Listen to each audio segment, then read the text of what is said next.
जेव्हा सप्लाय चेनवरचं संकट कायम असतं तेव्हा आपण कितीही उपाय केले तरी अडचणी या वाढतातच. पंतप्रधान नरेंद्र मोदी यांनी रविवारी हैदराबादमधल्या एका कार्यक्रमातून हे वक्तव्य केलं.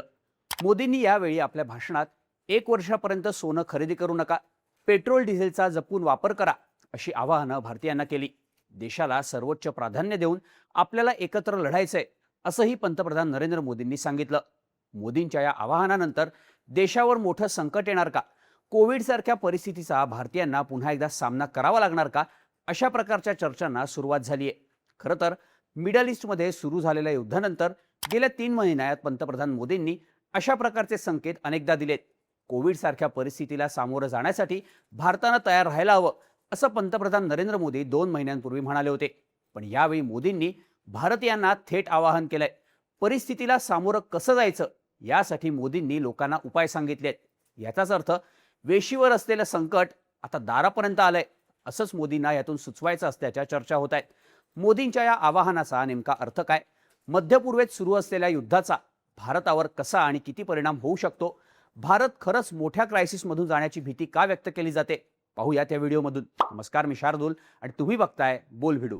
पंतप्रधान नरेंद्र मोदींच्या या आवाहनामागचं महत्त्वाचं कारण आहे ते म्हणजे मध्य पूर्व आशियात चिघळलेला तणाव. इराण, अमेरिका, इस्रायल यांच्यात सुरू असलेल्या युद्धाला आता तब्बल 2.5 महिने झालेत, पण हा तणाव अजूनपर्यंत शांत होण्याचं नाव घेत नाही. आता जगात इतर ठिकाणी गेल्या काही वर्षात अशी अनेक युद्ध सुरू आहेत. रशिया युक्रेन यांच्यातील संघर्ष तर 3 ते 4 वर्ष सुरू आहे. पण त्या दरम्यान मोदींनी कधीही भारताला सावध केलं नाही. पण मध्य पूर्वेतल्या युद्धामुळं मोदी वारंवार भारतीयांना सावधानतेचा इशारा देत आहेत. ह्याचं कारण म्हणजे या युद्धाचा भारतावर थेट होणारा परिणाम. कच्चं तेल, गॅस अशा घरगुती आणि सगळ्याच क्षेत्रात महत्त्वाच्या असणाऱ्या इंधनासाठी भारत मोठ्या प्रमाणावर मध्य पूर्व आशियातल्या देशांवर अवलंबून आहे. जेव्हा युद्धाच्या सुरुवातीच्या काळात इराणनं स्ट्रेट ऑफ होर्मुझचा मार्ग अडवला तेव्हा भारतात मोठ्या प्रमाणावर इंधनाच्या आणीबाणीची परिस्थिती निर्माण झाली होती. पेट्रोल पंपांवर रांगा लागल्या. घरातली चूल पेटती ठेवण्यासाठी लोकांनी गॅससाठी धावपळ सुरू केली. ही परिस्थिती आजही पूर्णपणे सुधारलेली नाही. आजही अनेक ठिकाणी लोकांना गॅस मिळणं अवघड झालंय. मध्यंतरी अमेरिका आणि इराणमध्ये सीज फायर झाल्यावर स्ट्रेट ऑफ होर्मुझ खुलं करण्यात आलं होतं. पण इराणकडून भारतीय जहाजांना सुद्धा टार्गेट करण्यात आलं. इराण आणि अमेरिकेतला मुख्य संघर्ष हा आता अण्वस्त्रांशी संबंधित न राहता स्ट्रेट ऑफ होर्मुझवरच्या कंट्रोलपाशी येऊन पोहोचल्याचं दिसतंय. आता सुद्धा सीज फायरसाठी ज्या अटी इराणकडून घालण्यात आल्या त्यात स्ट्रेट ऑफ होर्मुझवरील इराणच्या सार्वभौमत्वाचा मुद्दा होता. याच मुद्द्यावरून डोनाल्ड ट्रम्प यांनी सीज फायरचा प्रस्ताव फेटाळून लावला असून इराणच्या मागणीला टोटली अनएक्सेप्टेबल म्हटलंय. त्यामुळे मिडल ईस्टमधला तणाव हा इतक्यात संपणार नाही, तो जास्तीत जास्त चिघळणार हे स्पष्ट आहे. त्यामुळे याचा भारतावर परिणाम होणं स्वाभाविक आहे. आता या परिस्थितीचा भारतावर लॉंग टर्मसाठी कसा परिणाम होऊ शकतो ते बघूयात. पेट्रोल, डिझेल, सीएनजी, पीएनजी या आखातातून येणाऱ्या प्रमुख गोष्टी. थोडक्यात भारताची इंधनाची गरज भागवली जाते ती आखातातून. त्यातही भारत आपल्या गरजेपैकी 88% क्रूड ऑइल आयात करतो, तर नॅचरल गॅसच्या बाबतीत हाच आकडा 60%च्या आसपास आहे. या आयातीमध्ये UAE, Saudi Arabia, Qatar, Kuwait अशा अरब देशांचा वाटा मोठा आहे. भारतात जे LPGची आयात होते त्यातली 90% आयात ही स्ट्रेट ऑफ होर्मुझमधून होते आणि हीच होर्मुझची सामुद्रधुनी हा सध्या हॉट पॉइंट आहे. त्यात भारत सौदी अरेबिया, UAE आणि कतारमधून 90% LPG आयात करतो. याच पॉवर पॉइंट्सवर इराणची नजर असून त्यावर हल्ल्यांचा प्रयत्न झालाय.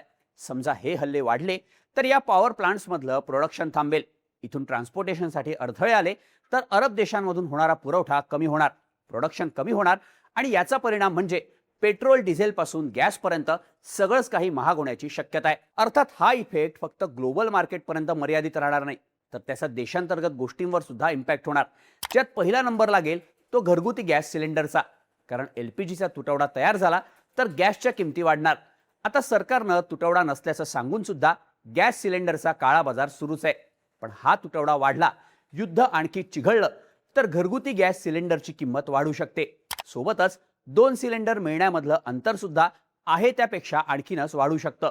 अशात एका बाजूला लोकांना सिलेंडर मिळणार नाही आणि दुसऱ्या बाजूला गॅस सिलेंडरची साठवणूक सुद्धा मोठ्या प्रमाणावर होईल. हे रोखायचं असेल तर सरकार घरगुती गॅस सिलेंडरच्या वितरणाला प्राधान्य देणार हे नक्की. मग अशावेळी व्यावसायिक सिलेंडरवर परिणाम होणार. सध्याच व्यावसायिक सिलेंडरचा तुटवडा सगळ्या भारतात असल्याची परिस्थिती आहे. पण जर युद्ध चिघळलं, भारताला इंधन पुरवठा करणाऱ्या पॉवर प्लांट्सवर हल्ले झाले किंवा युद्ध लांबलं तर गॅस सिलेंडरचा निळा पट्टा म्हणजे अर्थातच व्यावसायिक सिलेंडर मिळणं बंद होऊ शकतं. याचा परिणाम फक्त बाहेर जाऊन जेवण्यावर होणार नाही, तर घरापासून लांब राहणाऱ्या लोकांची यामुळे प्रचंड अडचण होऊ शकते.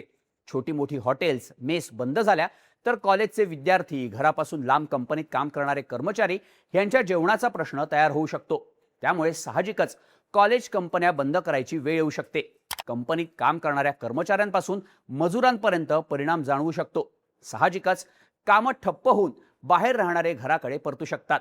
सगळं काही बंद होण्याची, लोक घराकडे परत जाण्याची कोविड सारखी स्थिती इथे तयार होऊ शकते. थोडक्यात जर युद्ध चिघळलं किंवा लांबलं तर ह्याचा परिणाम आणखी गंभीरपणे दिसू शकतो आणि कोविड काळात जसं स्थलांतर पाहायला मिळालं तसंच पुन्हा पाहायला मिळू शकतं.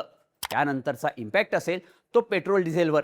सध्या फक्त प्रीमियम पेट्रोलच्या किमती वाढवण्यात आल्या, पण जर आखाती देशांमधून होणारा पुरवठा थांबला किंवा खोळंबला तर पेट्रोल डिझेलच्या किमती वाढू शकतात. आताच काही आर्थिक संस्था आणि अर्थतज्ञांनी वर्तवलेल्या अंदाजानुसार जर कच्च्या तेलाच्या किमती दीर्घकाळासाठी वाढत राहिल्या आणि सरकारनं पेट्रोल डिझेलचे दर स्थिर ठेवले तर ह्यामुळं तेल कंपन्यांना मोठा तोटा होईल. हा तोटा लॉंग टर्म राहिला तर पेट्रोल डिझेलच्या किमती वाढवण्याशिवाय पर्याय उरणार नाही. त्यामुळेच पेट्रोल 18 रुपये आणि डिझेल 25 रुपयांनी वाढण्याची भीती व्यक्त केली जाते. हा विषय फक्त किमती वाढण्यावर थांबणार नाही, तर मोठी टंचाई सुद्धा निर्माण होऊ शकते. पेट्रोलची टंचाई झाली तर त्यातून रोजच्या प्रवासाचा प्रश्न येईल, पण डिझेलची टंचाई सगळ्या वाहतूक व्यवस्थेला अडथळा निर्माण करेल. कारण यामुळे सार्वजनिक वाहतूक कोलमडेल, ज्याचा फटका ऑफिसेसपासून शाळा कॉलेजेसपर्यंत सगळ्यांनाच बसेल. त्यात भर म्हणजे माल वाहतूक थांबेल, भाजीपाला, फळं, धान्य आणि इतर सगळ्याच गरजेच्या गोष्टींचा पुरवठा थांबेल. त्यामुळे या सगळ्या जीवनावश्यक गोष्टींच्या किमती प्रचंड वाढण्याचा धोका आहे. ह्या किमती आवाक्याबाहेर गेल्यास परिस्थिती नियंत्रणात आणण्यासाठी मागणी कमी करावी लागेल आणि अशावेळी लॉकडाऊनचाच पर्याय पुढे येईल. म्हणूनच पंतप्रधान नरेंद्र मोदींनी पेट्रोल डिझेलचा वापर कमी करण्यावर, जास्तीत जास्त पब्लिक ट्रान्सपोर्टचा पर्याय निवडण्यावर भर दिल्याचं म्हटलं जात आहे. थोडक्यात काय तर मध्य पूर्वेतलं युद्ध चिघळण्याची आणि लांबण्याची शक्यता जास्त आहे. ह्याचा परिणाम जगभरातल्या सगळ्याच देशांना भोगावा लागणार आहे. त्यामुळे जर भविष्यात भारतावर या संकटाचा सामना करण्याची वेळ आली तर त्याचा इम्पॅक्ट कमी करण्यासाठी आतापासूनच आपण तयार राहायला हवं, हेच पंतप्रधान नरेंद्र मोदी आपल्या भाषणातून सुचवत असल्याचं म्हटलं जात आहे. एक प्रकारे पुढे येणाऱ्या संकटाची तयारी आपल्याला आजपासूनच करावी लागेल, असंच पंतप्रधान मोदींच्या भाषणाचा उल्लेख असल्याचं म्हटलं जात आहे. तुम्हाला याबद्दल काय वाटतं? मोदींचं आवाहन ही भविष्यातली मोठ्या संकटाची चाहूल आहे का? याबद्दलच्या तुमच्या प्रतिक्रिया कमेंट करून नक्की सांगा आणि अशाच माहितीपूर्ण व्हिडिओसाठी बोल भिडूच्या YouTube चॅनलला सबस्क्राईब करायला विसरू नका.